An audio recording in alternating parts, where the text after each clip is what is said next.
So next is from Giant Faroot, and the subject is Konnan Jericho.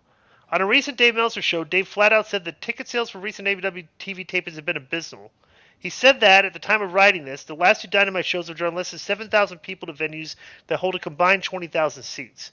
My question for you guys is, why do you think that Tony Khan keeps pushing Chris Jericho?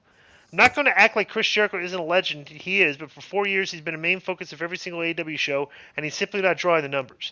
I'm not saying fire him, but is it time that Khan wakes up and understands that just maybe Chris Jericho isn't a top guy anymore? Billy Body got schooled all weekend by everyone on Twitter. That's his life now. Dude, you're actually trying to blame... You watch that show every week, and you want to blame the numbers on Chris Jericho? Bro, like, Chris Jericho is the least of the problems on that show. Like, if you're trying to blame the ratings on Chris Jericho, they got, like I said, we had an email earlier. They have 163 guys on their TV. It's like you're blaming Jericho.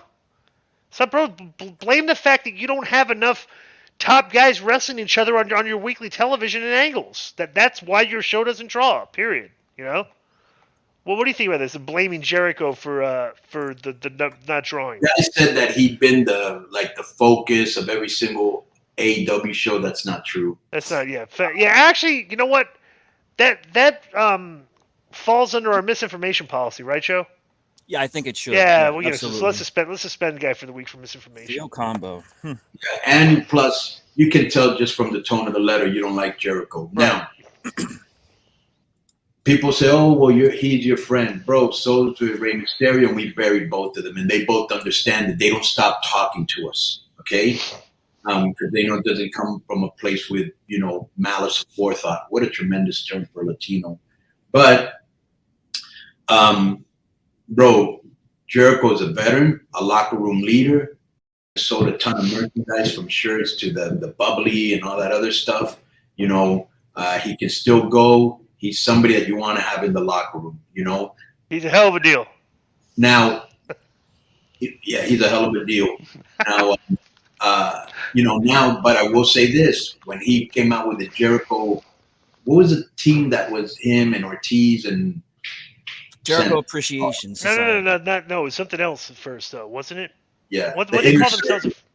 Oh, yeah. Inner Circle. I'm sorry, you're right. Yeah. If you look at the Inner Circle, Ortiz didn't get over. Santana didn't get over. Jake Hager. Hager didn't get over. Sammy's the only one that got kind of over. And, of course, Chris, and he should have gotten all those guys over. Well, let me, perfect example, okay? Well, when you were with LAX, what did you guys do to get over? We did great promos. And great vignettes. You had your room. Everybody would sit around. You'd actually run angles with people sit around a table, drink. You do entertaining television. Bro, everything they did with this group was, let's all come out in the ring and do an interview together, and everybody try to get a word in.